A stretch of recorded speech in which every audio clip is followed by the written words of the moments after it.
यह कहकर उसने उन पर फूंका और उनसे कहा, पवित्र आत्मा लो। पवित्र आत्मा से भरना और पवित्र आत्मा के द्वारा नया जन्म पाना अलग है। सो नदियों में और झरने में फर्क है। झरना नदियां नहीं बनती, या फिर नदी या झरना नहीं बन सकता। जो लोग आत्मा के द्वारा नया जन्म पाए हुए हैं, उनको पवित्र आत्मा से भरना जरूरी है। अब पवित्र आत्मा से भरना किसे कहते हैं? क्या होता है जब पवित्र आत्मा से भरते हैं? और जिस प्रकार आत्मा ने उन्हें बोलने की सामर्थ्य दी, वे अन्य भाषा में बोलने लगे। क्या अन्य भाषा सबके लिए है? उसमें लिखा है, मैं चाहता हूं कि तुम सब अन्य भाषाओं में बातें करो। There is a level in the gift of tongues. अन्य भाषा के स्तर होते हैं। जब वो 120 पवित्र आत्मा से भर के, अब उनके लिए तो अन्य भाषा थी। थोड़ा बड़ा खाते भी आनंद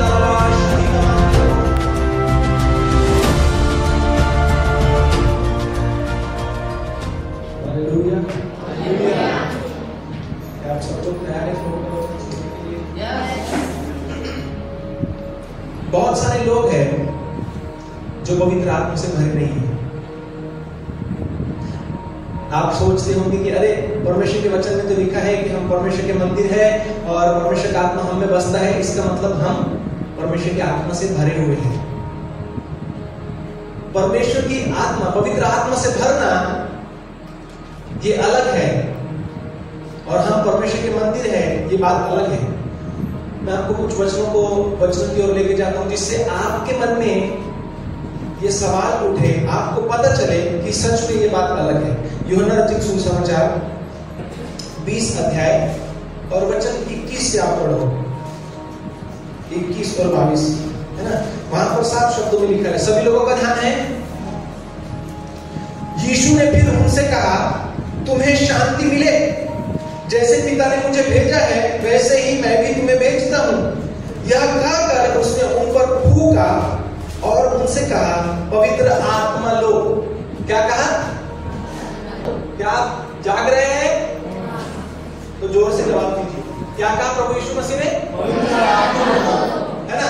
प्रभु यीशु मसीह ने ऑलरेडी उन पे फूंक मारी और उनको कहा, पवित्र आत्मा लो। तो अब मुझको बताओ, अब शिष्यों को कोई और पवित्र आत्मा से भरने की जरूरत है? नहीं है, है ना? वचन 4 और 5, पहला अध्याय प्रेरितों के काम, वचन 4 और 5।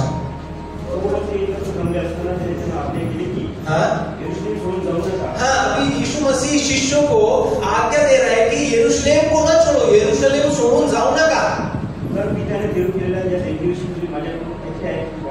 हाँ, परमेश्वर पिता की ओर से जो अभिवचन, जो प्रॉमिस तुमने मुझसे सुना है, उसको प्राप्त करने की, वो आने की राह देखते रहो। हाँ, क्योंकि यूहन्ना ने तो पानी से बपतिस्मा दिया है। हाँ, अब जब प्रभु यीशु मसीह ने जब 12 शिष्यों को और उनके साथ जो लोग थे उनको जब दर्शन दिया, उनके ऊपर फूंक मारी, उनके ऊपर फूंका, उनको अभिषेक किया, उनको बोला पवित्र आत्मा लो, तो फिर ये किसके लिए रुकने के लिए बोल रहे हैं? क्या आपने सोचा? प्रभु यीशु मसीह यहां बोलता है कि यूहन्ना ने पानी से बपतिस्मा दिया है, लेकिन थोड़े दिनों के बाद, क्या बोल रहे हैं? थोड़े दिनों के बाद फिर हमने ये सवाल करना चाहिए प्रभु यीशु मसीह से कि प्रभु 12 शिष्यों में जो फूंक मार के पवित्र आत्मा दिया था, वो वाला पवित्र आत्मा कौन सा था? और ये जो थोड़े दिनों के बाद मिलने वाला है, वो कौन सा पवित्र आत्मा है प्रभु? यही पता चलता है कि पवित्र आत्मा से भरना और पवित्र आत्मा के द्वारा नया जन्म पाना अलग है। हालेलुया। तो जब प्रभु यीशु मसीह क्रूस पर मरा, उसने उद्धार का कार्य पूरा किया, पुनरुत्थित हुआ, अपने शिष्यों को मिला और फूंका और उनको बोला पवित्र आत्मा लो। उसने उद्धार का कार्य पूरा कर दिया था, उसने उनको वहां आत्मा के द्वारा नया जन्म दिया। और फिर कहता है कि आत्मा से भरे जाने के लिए ठहरे रहो। आत्मा से भरे जाने के लिए ठहरे रहो। इसलिए मैंने ये बात बोली कि बहुत से लोग हैं जो पवित्र आत्मा से भरे नहीं हैं, क्योंकि ये दो अलग अलग बातें हैं।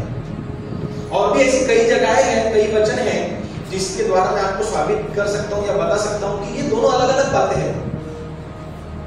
यीशु मसीह ने जीवन के जल के झरने के विषय में बातें की है ना, जो अनंत जीवन के लिए उमड़ता रहता है, 4थे अध्याय में। और फिर 7वें अध्याय में बोलता है कि यदि कोई प्यासा हो तो मेरे पास आओ और पियो, क्योंकि जैसा पवित्र शास्त्र में आए हैं उसके हृदय में से जीवन के जल की नदियां बह निकलेंगी। सो नदियों में और झरने में फर्क है। झरना नदियां नहीं बनती, या फिर नदी या झरना नहीं बन सकता। सो ये दोनों अलग अलग बातें प्रियो। जो लोग आत्मा के द्वारा नया जन्म पाए हुए हैं उनको पवित्र आत्मा से भरना जरूरी है। अब पवित्र आत्मा से भरना किसे कहते हैं, क्या होता है जब पवित्र आत्मा से भरते हैं, है ना? इसी के प्रेरितों के काम इसका 8वां वचन अगर आप पढ़ते हैं, क्या लिखा उसमें? प्रभु यीशु मसीह ने कहा तुम जब पवित्र आत्मा तुम पर आएगा तब तुम सामर्थ्य पाओगे। अभी आत्मा के द्वारा नया जन्म पाया है, पापों से, पुराने पापों से धुल गए हैं, है ना? हमको धो दिया गया है। अभी हम शुद्ध और पवित्र हो गए, साफ हो गए, धर्मी हो गए। अभी हम इस योग्य हो गए कि हम परमेश्वर की बेटे बेटी या परमेश्वर के बर्तन कहलाए। और उसने बोला कि जैसा पिता मुझे भेजता है मैं तुम्हें भेजता हूं, है ना? प्रभु यीशु मसीह की महान आज्ञा हम सभी को पता है कि हमने सुसमाचार प्रचार करना चाहिए। यहाँ पर भी वही बोल रहे हैं कि तुम यरूशलेम में, सामरिया में और यहूदिया में और पृथ्वी की छोर तक मेरे गवाह होंगे। सो अगर आप चाहते हैं प्रभु यीशु मसीह के गवाह बनना, या अगर आप प्रभु यीशु मसीह की गवाही देना चाहते हैं, तो you must be filled with the Holi spirit. आपको परमेश्वर के पवित्र आत्मा से अर्थात उसकी सामर्थ से भरना जरूरी है। मैं ये नहीं कह रहा हूं कि आप भी मेरी तरह प्रचार करने की प्रशिक्षण ले लें और चिन्ह चमत्कार आप करने लगे और भविष्यवक्ता बन जाए और बड़े बड़े स्टेज लगा के आप पेंडल लगा के बड़ी बड़ी मीटिंग करें। उसके लिए मैं नहीं कह रहा हूं, क्योंकि 12 शिष्यों ने ऐसा कुछ भी नहीं किया। जब वे पवित्र आत्मा से भरे तब वो सिर्फ प्रचार करते थे और परमेश्वर की आत्मा की सामर्थ जो उनको भर दी गई थी वो काम करती थी। लेकिन आज हमारे साथ अलग है कुछ। हम सिर्फ प्रचार करते लेकिन काम नहीं होता। आप सुसमाचार सुनाते लेकिन लोग बोलते हो तुमने जो बोला था देखा है, पर एक्सेप्ट नहीं करते। क्या ऐसा हुआ है बहुत सारे लोगों के साथ? कितने लोगों के साथ ऐसा हुआ है? आपने किसी को प्रभु यीशु मसीह के बारे में बताया लेकिन वो हाँ तो बोल रहा है, आपकी बातों में हाँ भी भर रहा है, सच बात है बोल रहा है ना? लेकिन वो प्रभु को अपने जीवन का स्वामी उद्धारकर्ता स्वीकार नहीं कर रहा। कारण क्या है? हमको पता है, कुरिन्थियों की पुस्तक में लिखा है कि इस संसार के ईश्वर ने उनकी आंखें अंधी कर रखी है ताकि तेजोमय सुसमाचार का तेजोमय प्रभु का जो सुसमाचार है उसका प्रकाश उनके हृदय में न चमके। सो आपको सामर्थ्य की जरूरत है जो उस बंधन को, जो उस व्यक्ति के जीवन में काम कर रहा है उसको तोड़ सके। तब जाके सुसमाचार का बीज जब आप बोओगे तो वो फलवंत होगा। आमीन। सो आइए देखते हैं कि जब पवित्र आत्मा से कोई व्यक्ति भरता है तो कौन सी सामर्थ्य या क्या हमको प्राप्त होता है। प्रेरितों के काम उसका 2 अध्याय। जब पेंतीकुस्त का दिन आया तो वे सब एक जगह इकट्ठा थे। एकाएक आकाश से बड़ी आंधी की सी सनसनाहट का शब्द हुआ और उससे सारा घर जहां वे बैठे थे गूंज गया और उन्हें आग की सी जीभें फटती हुई दिखाई दी और उनमें से हर एक पर आग ठहरी और वे सब पवित्र आत्मा से भर गए। अभी ध्यान दीजिए, वहां पर लिखा है वे सब पवित्र आत्मा से भर गए और जिस प्रकार आत्मा ने उन्हें बोलने की सामर्थ्य दी वे अन्य अन्य भाषा में बोलने लगे। यही मेरे संदेश का आज विषय है, अन्य अन्य भाषा। जब व्यक्ति पवित्र आत्मा से भरता है तो वो एक साइन दिखता है, एक चिन्ह दिया जाता है, वो है अन्य अन्य भाषा में प्रार्थना करना। तो प्रभु यीशु मसीह ने जो कहा था कि जब पवित्र आत्मा तुम पर उतरेगा तब तुम सामर्थ पाओगे। हमारा इमेजिनेशन, हम क्या सोचते हैं कि जब पवित्र आत्मा आया तो किस प्रकार की सामर्थ उन्होंने पाई। प्रभु यीशु मसीह उसके कहने का ये मतलब था कि मैं तुमको एक चाबी दूंगा जो सामर्थ को, पवित्र आत्मा की सामर्थ को खोलेगी, एक्टिवेट करेगी। सो जब कोई व्यक्ति आत्मा से भर जाता है, पवित्र आत्मा से भर जाता है, अन्य भाषाओं में प्रार्थना करने लगता है, ये उसके लिए एक चाबी के समान है, एक एक्टिवेटर के समान वो है, उसका आत्मा एक्टिवेट हो जाता है। प्रभु की बातों को सुनने के लिए, आत्मिक दर्शन देखने के लिए, बुद्धि के शब्द, ज्ञान के शब्द, है ना, word of wisdom, word of knowledge receive करने के लिए, जिसके द्वारा भविष्यवाणियां कर सकते हैं। हमारे बीच में कुछ लोग हैं जिनको पता होगा, आइवन अंकल की किताब में या फिर वो हमेशा सिखाते थे कि अन्य भाषा बराबर प्लस अनुवाद बराबर भविष्यवाणी।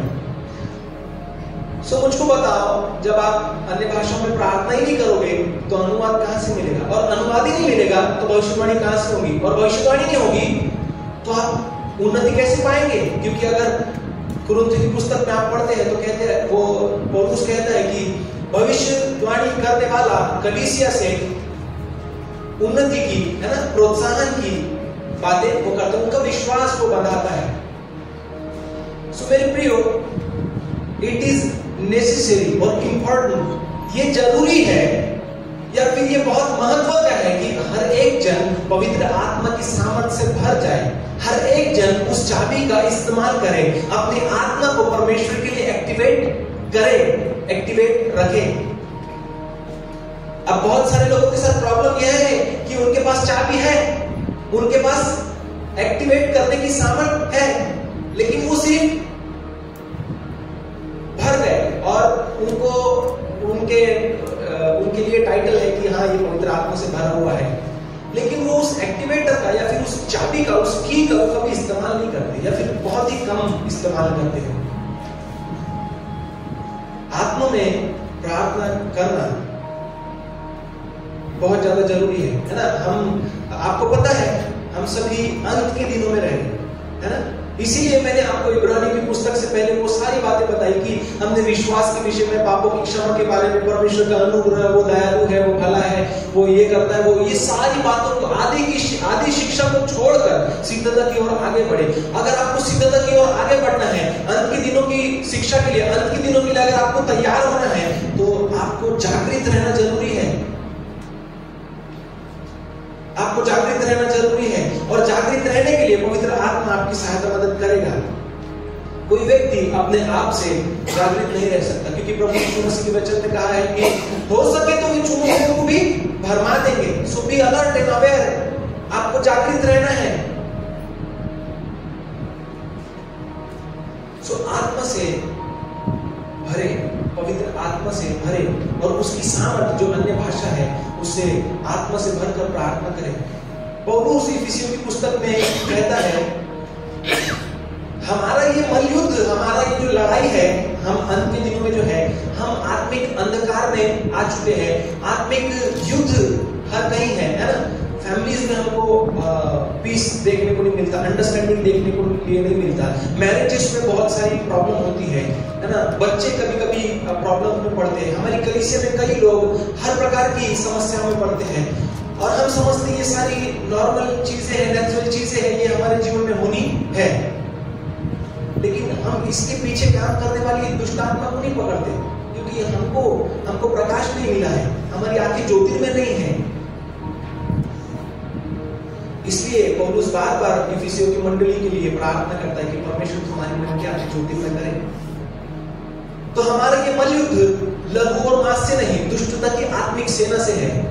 हमारा युद्ध, हमारा ये जो लड़ाई है, आत्मिक लड़ाई है, हमारा युद्ध आत्मिक है। उसके लिए आत्मिक शस्त्र सामग्री हमारे पास होनी चाहिए, या फिर आपको ये समझना चाहिए कि उन आत्मिक शस्त्र सामग्री का इस्तेमाल कैसे करें। और उस कहता है, अगर हम उस वचन को पढ़े तो वो कहता है कि हर प्रकार से, हर समय आत्मा में प्रार्थना करते रहो। आप मुझे बताओ, कैसे कोई हर प्रकार से और हर समय आत्मा में प्रार्थना कर सकता है? अगर अन्य भाषा में प्रार्थना करना आत्मा में प्रार्थना करना नहीं है, तो कृपया करके मुझको समझाए कि क्या मतलब है आत्मा में प्रार्थना करने का भी, कैसे आत्मा में प्रार्थना कैसे की जाती है।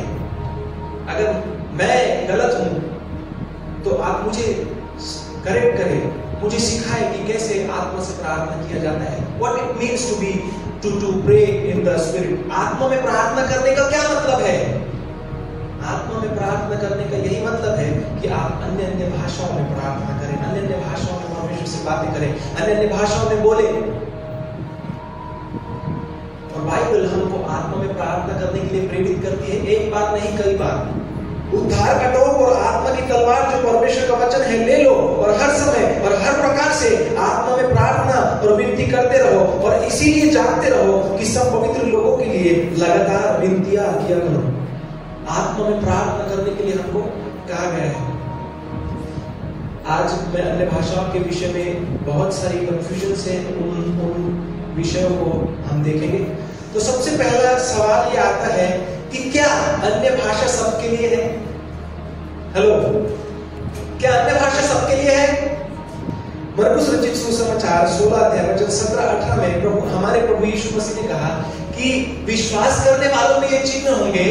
मरकुस का 16 अध्याय वचन 17-18 में विश्वास करने वालों में ये चिन्ह होंगे। क्या ये लिखा है कि जो कलीसिया के रेवरेंड्स और पास्टर्स हैं और डॉक्टर्स हैं और पीएचडी किए हुए लोग हैं और जो डीकन्स हैं, जो सेवकाई करते हैं, जो सेवादार लोग हैं, उन्हीं में ये चिन्ह दिखेंगे? क्या ऐसा हमारे प्रभु ने कहा? क्या कहा उसने? आप मुझे बताइए। विश्वास करने वालों में। तो आप लोग विश्वास करने वाले हैं? हाँ? तो इसका मतलब वो साइन, वो चिन्ह हमें भी दिखने चाहिए, हमें होनी चाहिए। इससे फर्क नहीं पड़ता कि आपका बाइबल रीडिंग हुआ है या नहीं हुआ है। सो उसने कहा कि विश्वास करने वालों में ये चिन्ह होंगे कि वे मेरे नाम से दुष्टात्माओं को निकालेंगे, वे मेरे नाम से नई नई भाषाएं बोलेंगे। अच्छा, ये गुलशन नहीं बोल रहा, ये हमारा प्रभु यीशु मसीह बोल रहा है। जब उसका स्वर्गारोहण होने का है, उसके थोड़े समय पहले वो ये कह रहा है कि विश्वास करने वालों में ये चिन्ह होंगे कि भी मेरे नाम से नई नई भाषाएं बोलेंगे। इट मींस कि अन्य भाषा सबके लिए है, हर एक वो व्यक्ति के लिए जो विश्वास करने वाला है ना। हम यूहन्ना की सुसमाचार उसका पहला अध्याय और 12-13 वचन हम क्या कहते हैं, हम सब लोगों के लिए लागू करते हैं। क्या कहते हैं कि उसमें लिखा है कि जितनों ने उसको ग्रहण किया उतनों को उसने परमेश्वर का पुत्र होने का अधिकार दिया है ना। सो यहाँ पर भी वो बात लागू होती है कि जितने लोग उस पर विश्वास करते हैं उन हरेक को आत्मा से भरने का एक सौभाग्य परमेश्वर ने, प्रभु यीशु मसीह ने सबको दिया है। आत्मा में प्रार्थना करने का सौभाग्य, अन्य भाषाओं में बोलने का सौभाग्य, ये आशीष, ये वरदान सबके लिए है। पौलुस कहता है, हाँ, मैं पढ़ता हूं आपके लिए, ठीक है। उसमें लिखा है, मैं चाहता हूं कि तुम सब अन्य भाषाओं में बातें करो। उसका पहला भाग, उसका अभाग या पहली लाइन, पौलुस कहता है कि मैं चाहता हूं कि तुम सब अन्य भाषाओं में प्रार्थना करो। उसने ये नहीं बोला कि मैं चाहता हूं कि जो कलीसिया के जो प्राचीन लोग हैं या जिनको प्रभु यीशु मसीह समझ गया है वो अन्य भाषा में प्रार्थना करें। वो कहता है कि मैं चाहता हूं कि तुम सब अन्य भाषाओं में प्रार्थना करो। सब, ये सबके लिए है, ये किसी एक के लिए या ये कुछ गिने चुने सीमित लोगों के लिए नहीं है। परमेश्वर किसी एक का नहीं है, परमेश्वर सबका है, उसका प्रेम सबका है, उसके वरदान सबके हैं, उसका पवित्र आत्मा सबका है, उसका उद्धार सबके लिए है। वो किसी एक स्पेसिफिक व्यक्ति के लिए नहीं। ऐसी कुछ बातें हैं जो परमेश्वर सिर्फ उन लोगों को प्रदान करता है, उन लोगों को देता है जो संपूर्ण कीमत चुकाते हैं। कुछ ऐसी भी बातें हैं परमेश्वर के पास जो वो सबके लिए नहीं है, वो सबको नहीं देता, वो उनको देता है जो कीमत चुकाते हैं। उस सामर्थ के लिए या उस महिमा के लिए या उस अभिषेक के लिए जो कीमत चुकाते हैं वो उनको मिलती है। लेकिन आत्मा में प्रार्थना करने का ये वरदान, अन्य भाषा का ये दान, ये सभी के लिए है। वचन 39 भी अगर इसमें हम देखें तो फिर भी वो कहता है, 14 अध्याय, पहला कुरिन्थियों 14 अध्याय वचन 39, अतः हे भाइयों, भविष्यवाणी करने की धुन में रहो और अन्य भाषा बोलने से मना न करो। हेलो, अन्य भाषा बोलने से मना न करो। अगर आप YouTube को जानते हैं इस विषय में, तो आज बहुत से ऐसे पास्टर या बड़े बड़े प्रचारक लोग आपको दिखेंगे, मिल जाएंगे, जो कहेंगे कि अन्य भाषा वो भाषा नहीं जो आप बड़बड़ाते हैं, बोलते हैं, है ना। वो बोल के मजाक उड़ा के वो बताते हैं कि ऐसा ये अन्य भाषा नहीं है। वो अन्य भाषा बोलने से मना करते, और पौलुस जिसने नए नियम का आधा हिस्सा लिखा वो कहता है कि अन्य भाषा बोलने से मना न करो।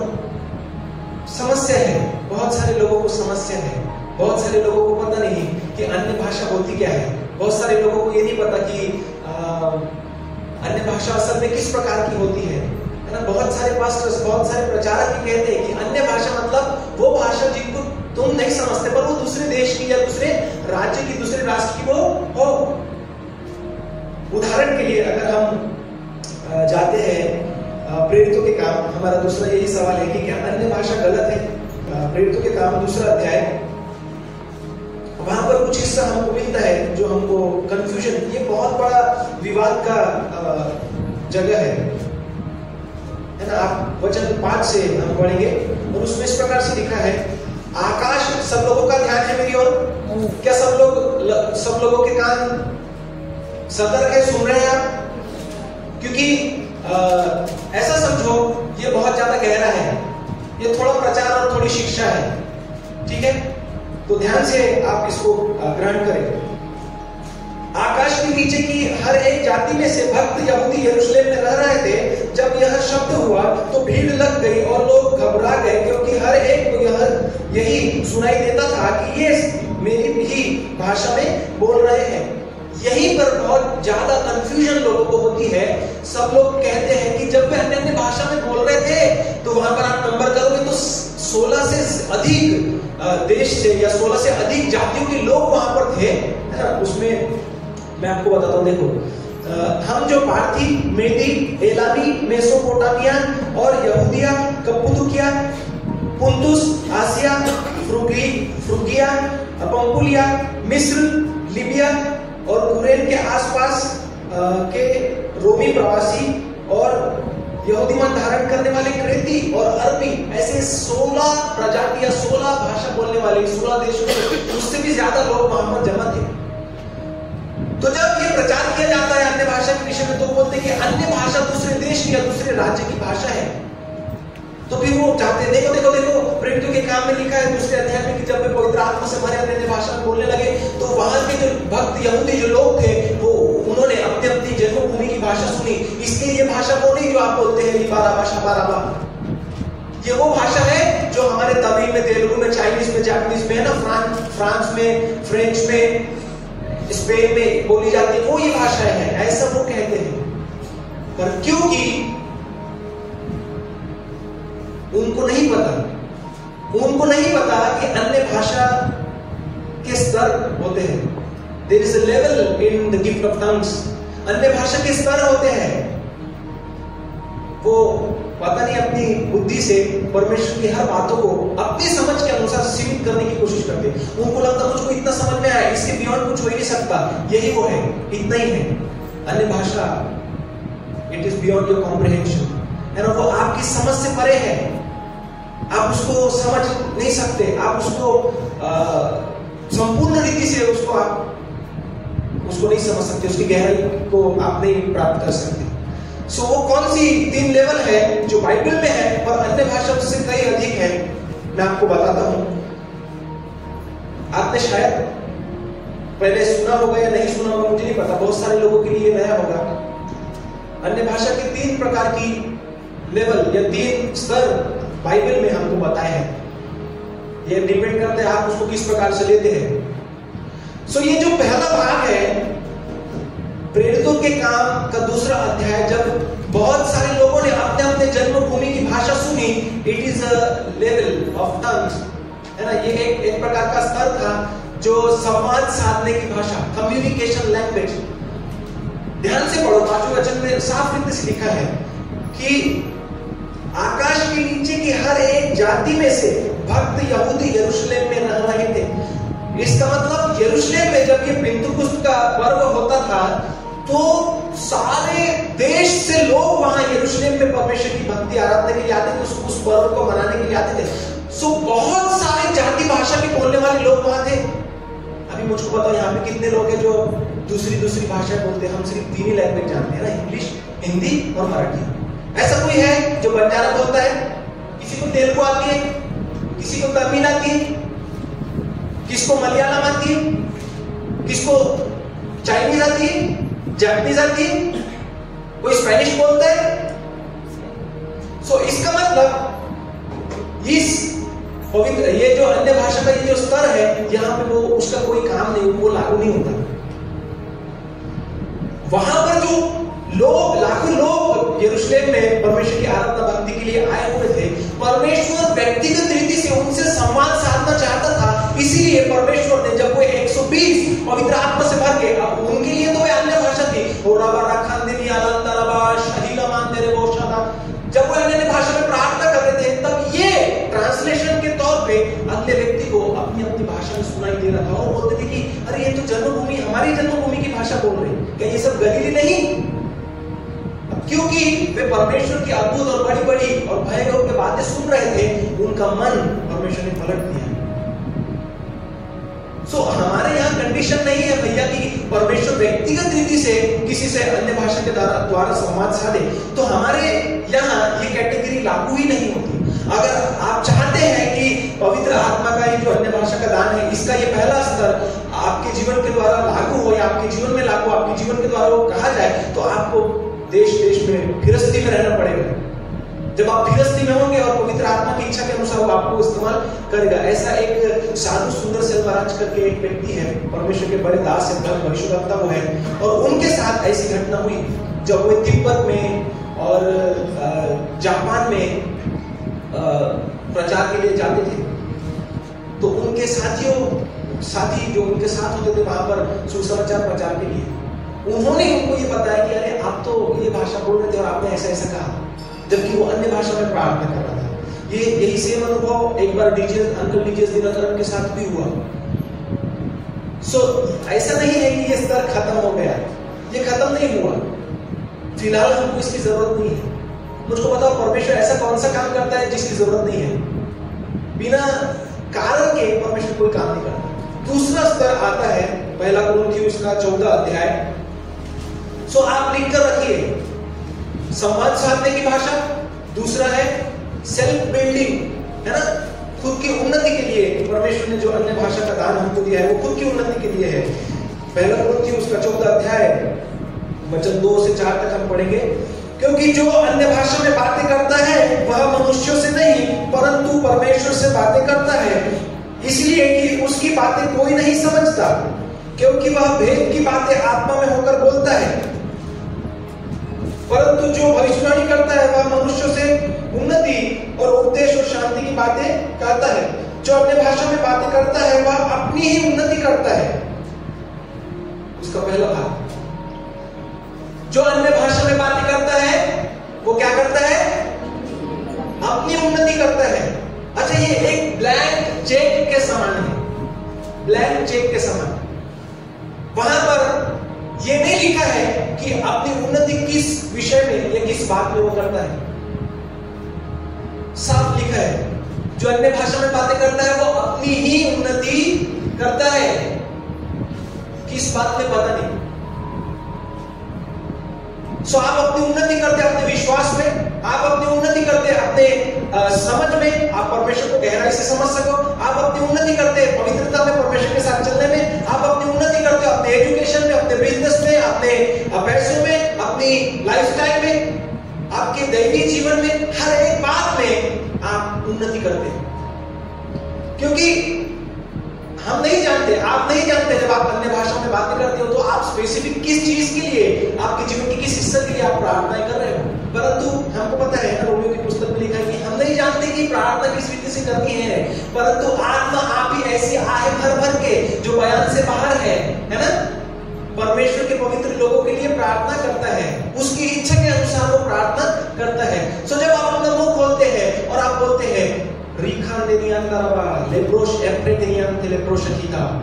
तो आपको नहीं पता कि आप परमेश्वर की अमर्याद स्तुति कर रहे हैं। आपको नहीं पता कि आप परमेश्वर के आत्मा से प्रेरित होकर उसके हृदय के अनुसार आपके जीवन के, आपके परिवार के किस हिस्से के लिए आप प्रार्थना कर रहे हैं। आपको नहीं पता कि पवित्र आत्मा आपके इस घर का, इस बर्तन का इस्तेमाल किस दास के लिए, किस सभा के लिए, किस देश के लिए, किस राष्ट्र के लिए, किस जाति के लिए कर रहा है, आपको नहीं पता। इसीलिए पौलुस कहता है कि हर समय हर प्रकार से आत्मा में प्रार्थना करते हुए और विनती करते हुए जागते रहो,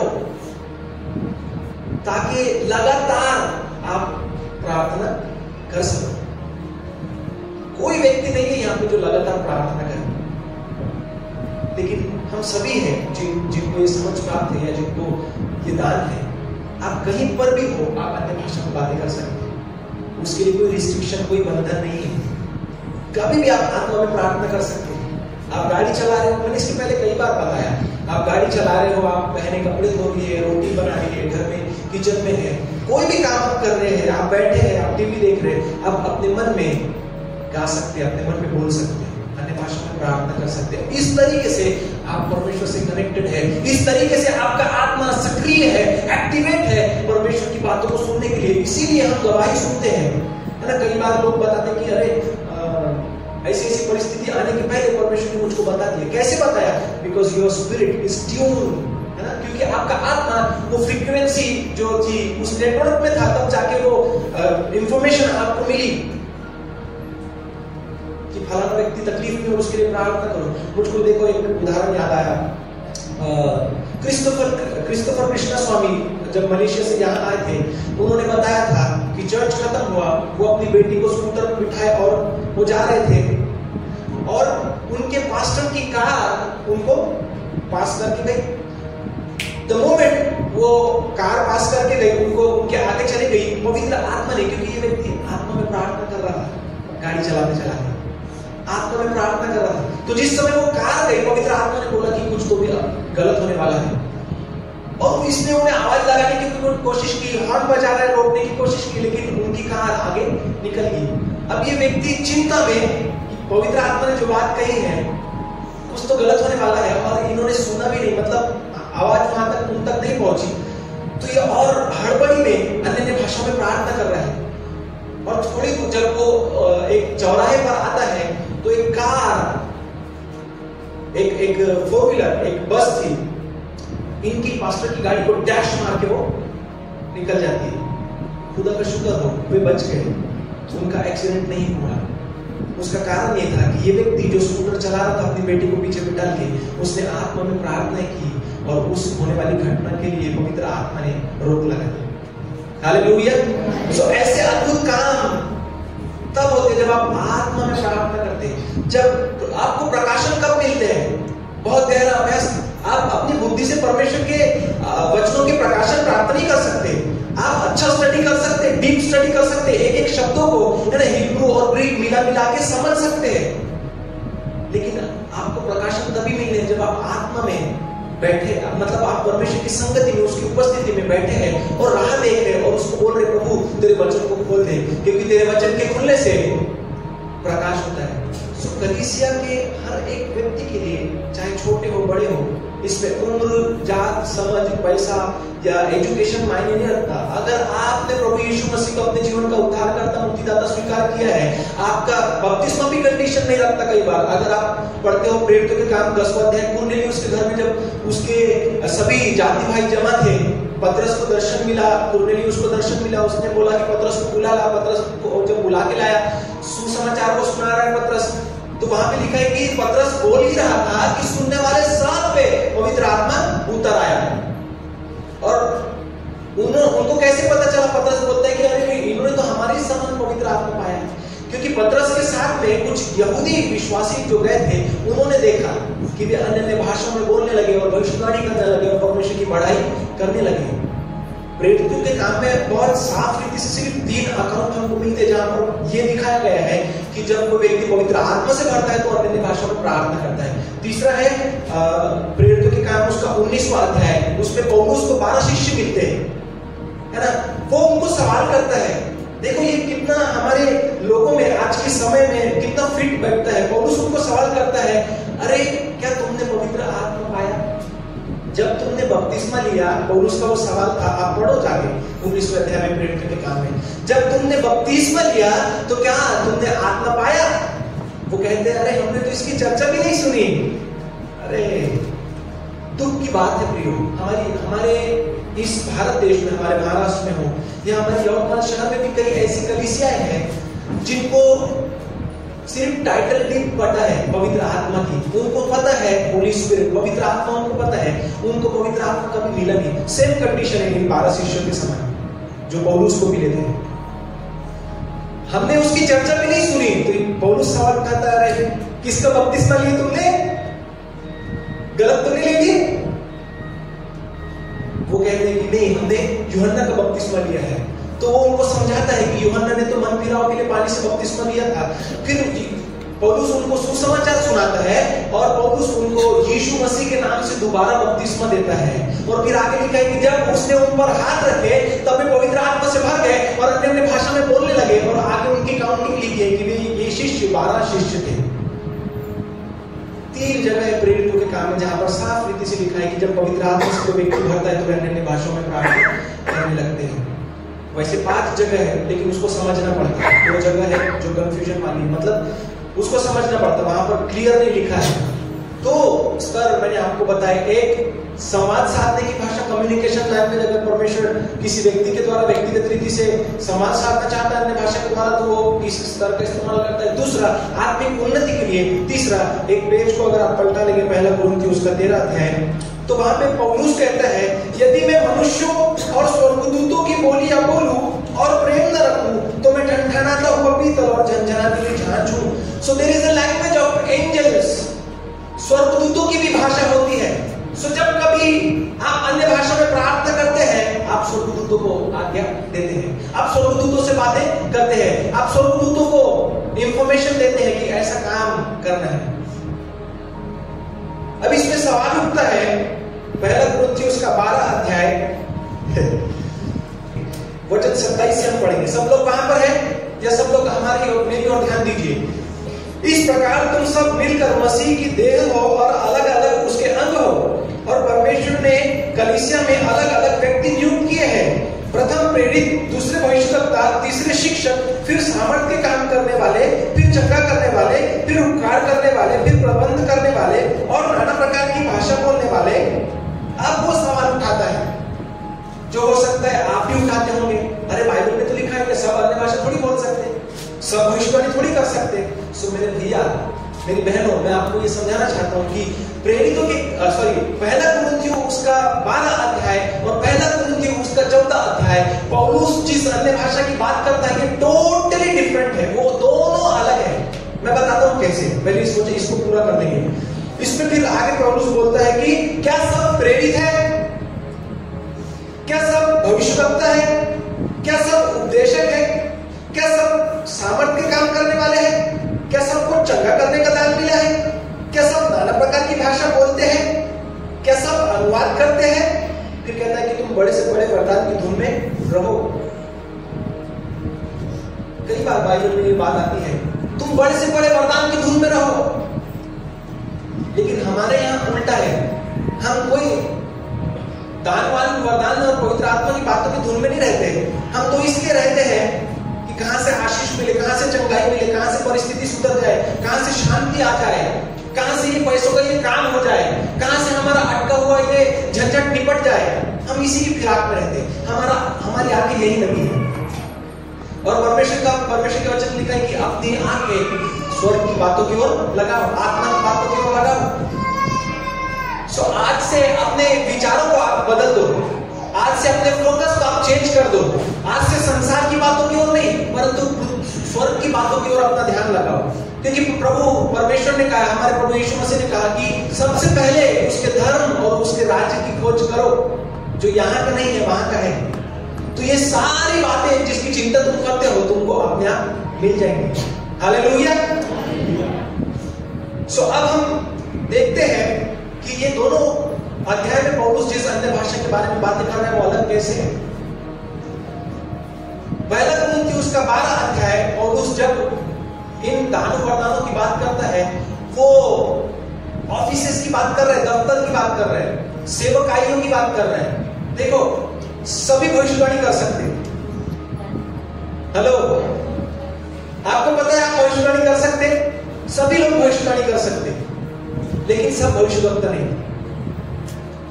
सब लोग भविष्यवक्ता होने के लिए नहीं बुलाए गए। सब लोगों के ऊपर भविष्यवक्ता की बुलाहट या भविष्यवक्ता की सेवकाई नहीं है। मैं ये नहीं कह सकता कि गुलशन प्रॉफिट है, प्रभाकर भैया अपोस्टल है, संतोष दादा जो है वो इवांजेलिस्ट है। ऐसा हम अपने इच्छा से टैग नहीं लगा सकते। परमेश्वर ने अगर वो सेवकाई दी है, वो दान आपके जीवन में देखने को मिलेंगे। सो 12वें अध्याय में वो दफ्तर की, ऑफिसेस की बात कर रहा है। दफ्तर बोले तो वो स्कूल वाला बैग मत समझना, मैं सेवकाइयों की बात कर रहा हूँ, बुलाहट की बात कर रहा हूँ।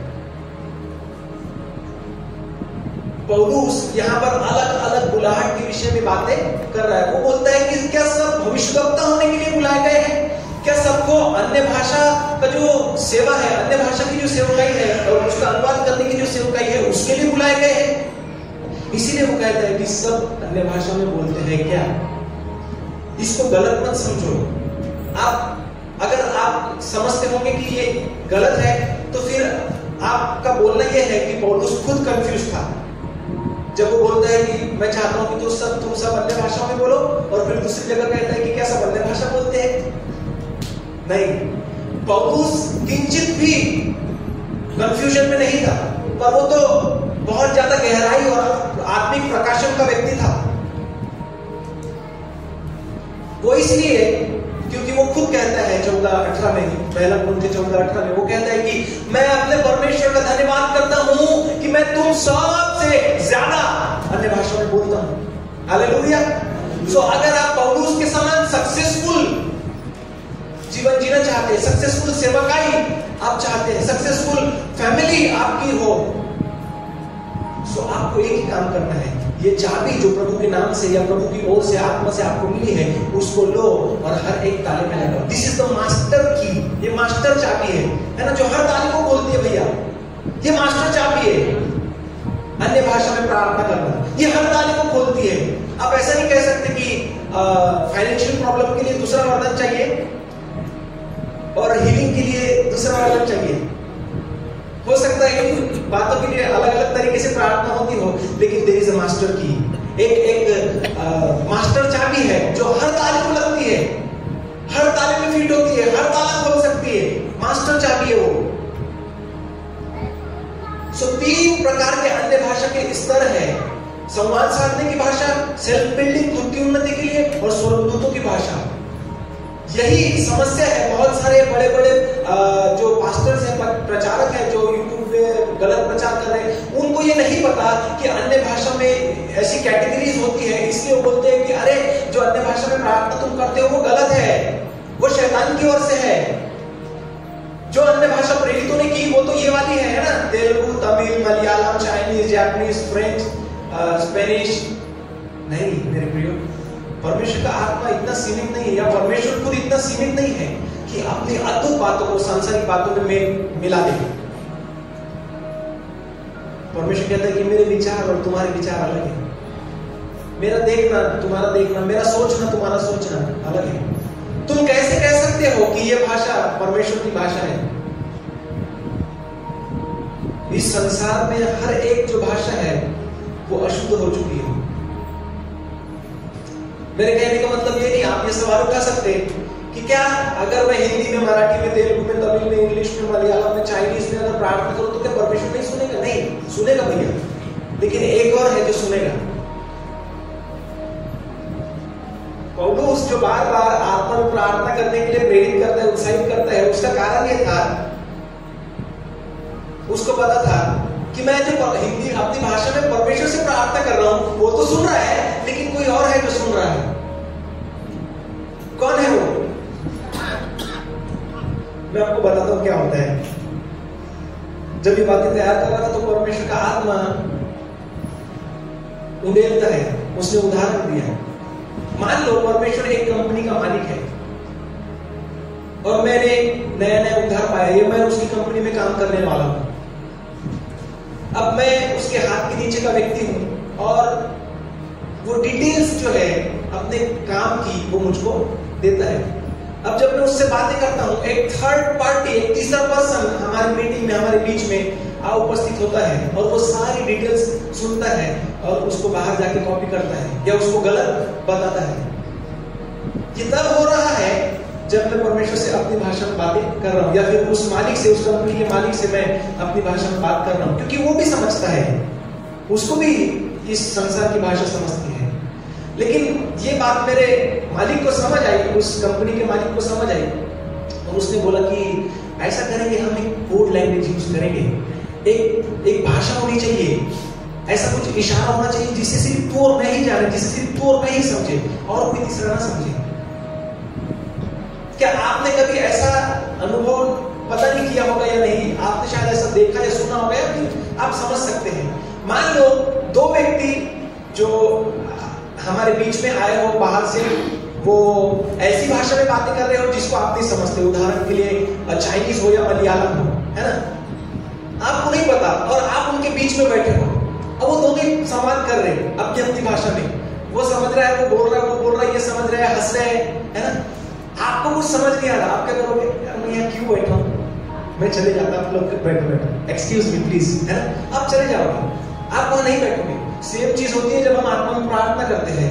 जब हम आत्मा में प्रार्थना करते हैं तो परमेश्वर से सीधा संपर्क साधते हैं, और वो थर्ड पार्टी जो हमारी बातें सुनती है, वो बताता है उसका प्रभाव क्या होता है, वो हमारी प्रार्थना सुनने के बाद में हिंदी में, वो थर्ड पार्टी इंटरफेयर नहीं कर सकती, क्योंकि उसको समझ नहीं आता हम क्या बोल रहे हैं। हालेलुया।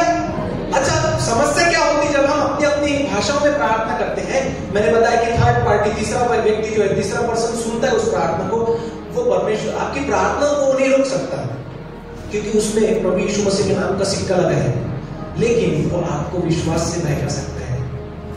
मान लो उदाहरण के लिए आपको बहुत ज्यादा पैसों की समस्या है, और आपने सुबह उठा और घुटने टेक के आंसू बहा के रोके प्रभु यीशु मसीह के पास प्रार्थना की, प्रभु मुझको 50,000 रुपयों की जरूरत है, कृपया दया करके मेरे मार्गों को खोल दे, ऐसा कर दे, वैसा कर दे।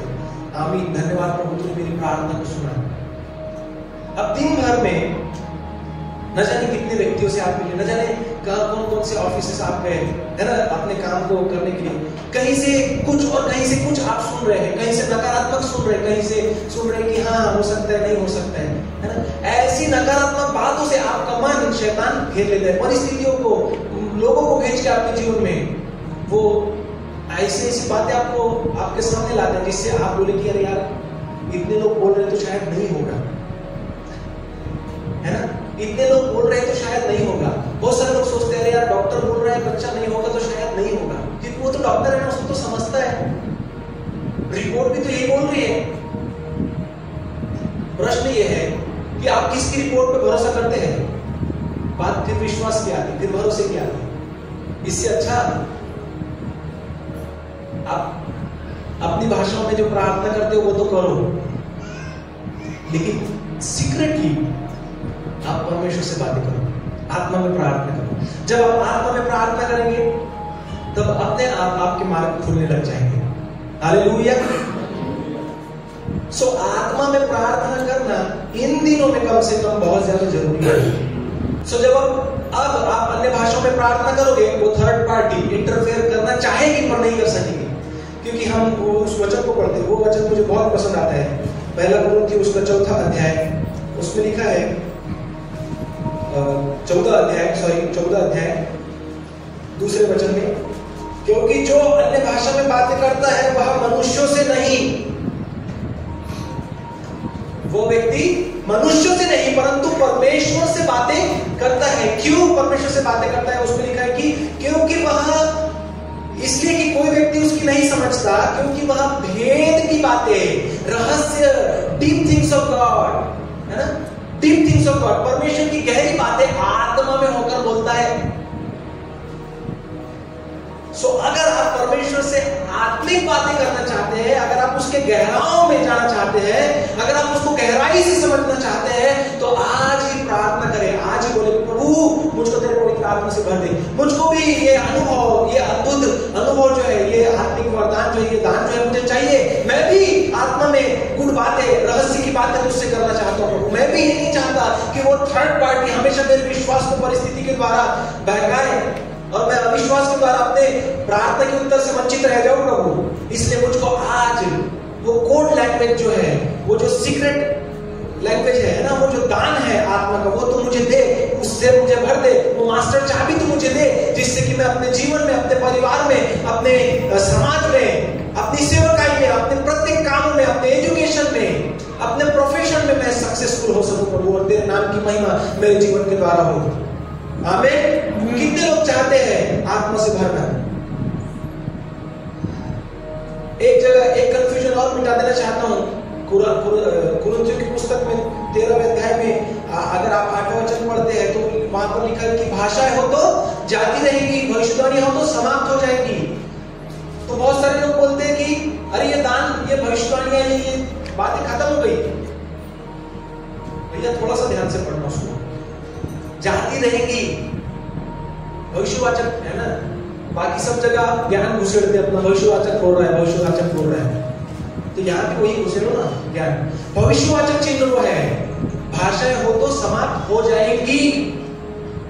ये पता करो, हमारे प्रभु यीशु मसीह आके जब नया यरूशलेम स्थापित करेगा, नया पृथ्वी, नया स्वर्ग बनाएगा, तब इसकी कोई जरूरत नहीं। स्वर्ग में हमको परमेश्वर से अपनी भाषा में बोलने की कोई जरूरत नहीं, पर यहाँ पर है, यहाँ पर है।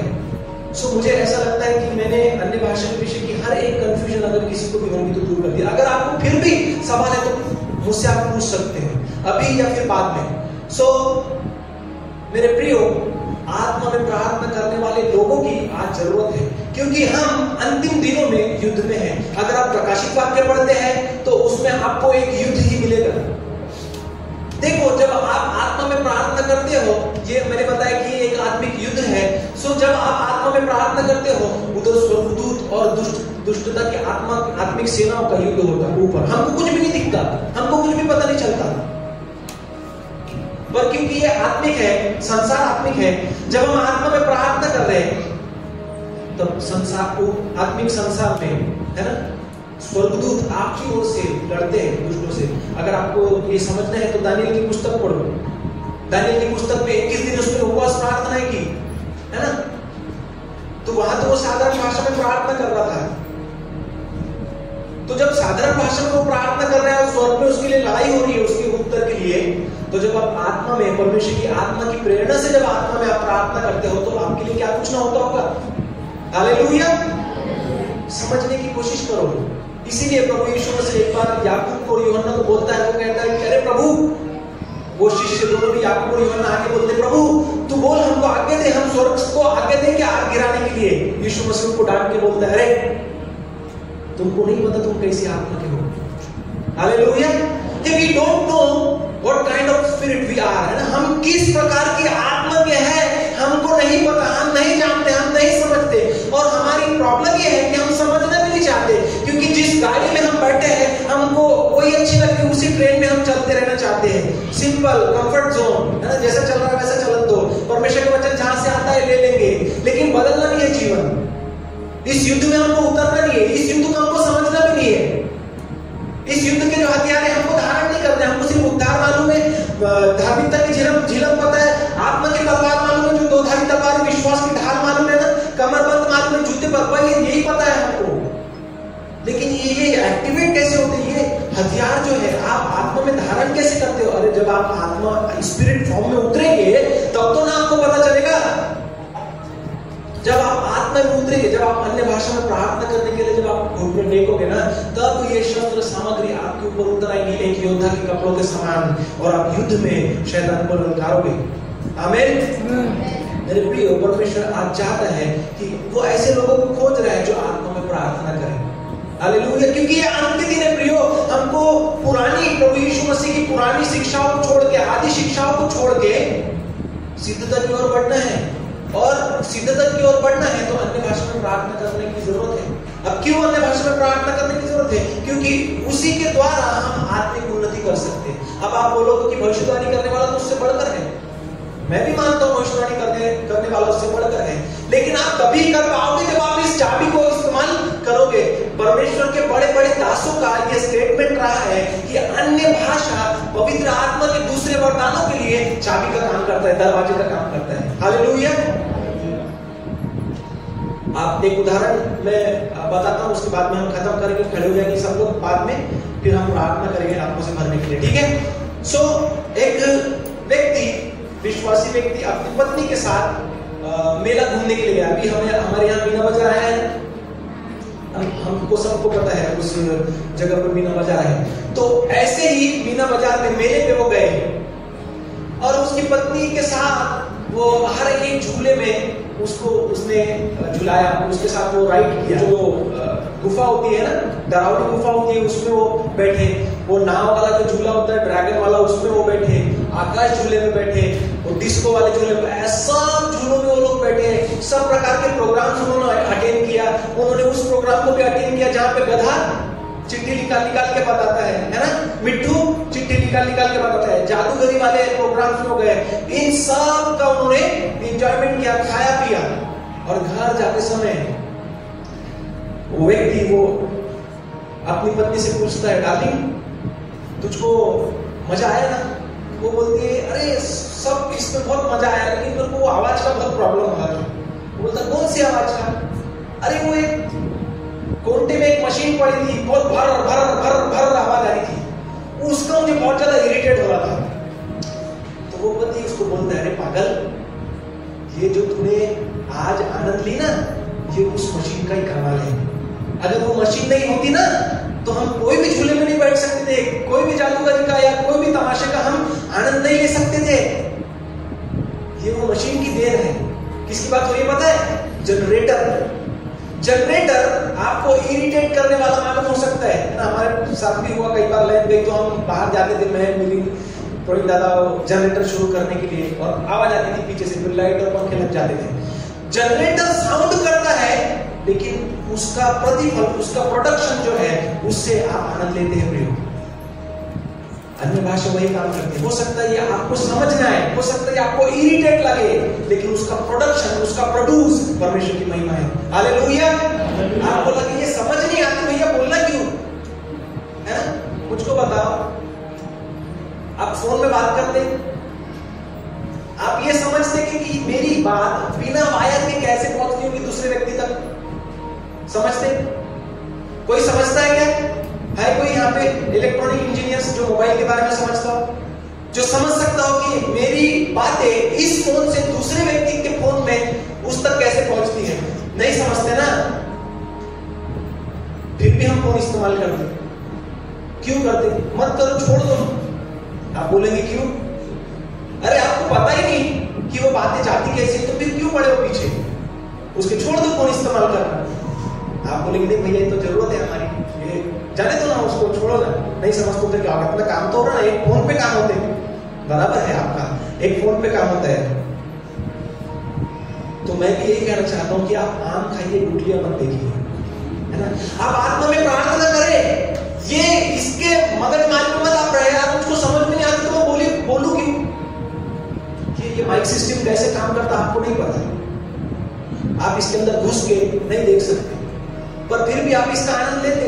आप मोबाइल कैसे वर्क करता है आपको नहीं पता, सॉफ्टवेयर किसको बोलते हैं, सॉफ्टवेयर नाम का कोई मटेरियल चीज होता है आपको नहीं पता। सॉफ्टवेयर हमको पता भी सॉफ्टवेयर के बारे में बहुत ज्यादा, वो वर्क कैसे करता है हमको पता नहीं, बस हम उसका आनंद लेते हैं। तो दूसरी चीजों का आप आनंद लेते हैं बिना जाने कि वो कैसे काम करता है। तो अन्य भाषाओं के विषय में भी फिर वैसा क्यों नहीं आप करते हैं? आप उसका आनंद क्यों नहीं लेते? आप परमेश्वर की महिमा क्यों नहीं करते? क्यों पड़े हैं कि अरे मुझे समझ में नहीं आती, मैं बोलूं क्यों? आप बस बोलो कि पवित्र आत्मा मुझको भर दे। और मैं आज तुझसे रहस्य में बातें करना चाहता हूँ। बड़े बड़े दासों के मैं आपको नाम बता सकता हूँ जिन्होंने आत्मा में प्रार्थना की और उनकी सेवकाई वो इतने महान हुए। स्मिथ विगिलस्वर्थ बहुत कम लोग शायद जानते होंगे, उनकी बड़ी महान सेवकाई रही है। कई लोगों को उन्होंने अपनी सेवकाई में कई मुर्दों को जिंदा किया। उनके विषय में ये कहा जाता है कि जब वो अपने बेड से नीचे पैर रखते थे, उस समय से वो आत्मा में प्रार्थना शुरू करते थे। तो बीच बीच में जब वो खाने के लिए, पीने के लिए या कुछ काम के लिए स्टॉप लेते थे, बात करने के लिए, उसी समय वो स्टॉप लेते थे। नहीं तो बेड से नीचे उतरने से पहले शुरू होती थी और बेड पे जाने के समय खत्म होती थी। इसको बोलते हैं निरंतर आत्मा में प्रार्थना करते रहो। सो ये आप अन्य भाषा में प्रार्थना करोगे तभी कर सकते, नहीं तो नहीं कर सकते। बड़े बड़े दासों के मैंने कहा आपको नाम बता सकता हूं जिन्होंने अपनी सेवकाइयों को श्री बीसी के द्वारा सफल किया। आप हिचकेल फ्रांसिस के बारे में जानते होंगे शायद, जो चेन्नई में है। उनकी किताब है अद्भुत संसार का अद्भुत मार्ग। उसमें उन्होंने कहा कि मेरी सेवकाई का 75% भाग, 75% हिस्सा अन्य भाषा के दान पे की वजह से सफल है। बाकी सब जो मैंने स्टडी किया, समझा, वो 25% उतना है। सोचो, एक व्यक्ति जो प्रोफेटिक स्कूल चलाता है, वो साधारण नहीं है ना, आपको शायद नहीं पता होगा। वो व्यक्ति प्रोफेटिक स्कूल चलाता है, प्रॉफिट तैयार करता है, वो ये बात बोल रहा है कि 75% of my ministry is successful because of the gift of tongues, है ना। वो अन्य भाषा के द्वारा ही वो मेरी सेवकाई 75% जो है वो सफल है। अगर आपको सफलता आपके जीवन में चाहिए, तो जब तक आप जिंदा है, जब तक प्रभु यीशु मसीह आने का है, जब तक इस संसार का अंत नहीं हो जाता, जब तक आप विश्वास से बहकाए नहीं जाते, जब तक अंधकार बहुत ज्यादा आके आपको दबा ना दे, समय है आप आत्मा से भर जाओ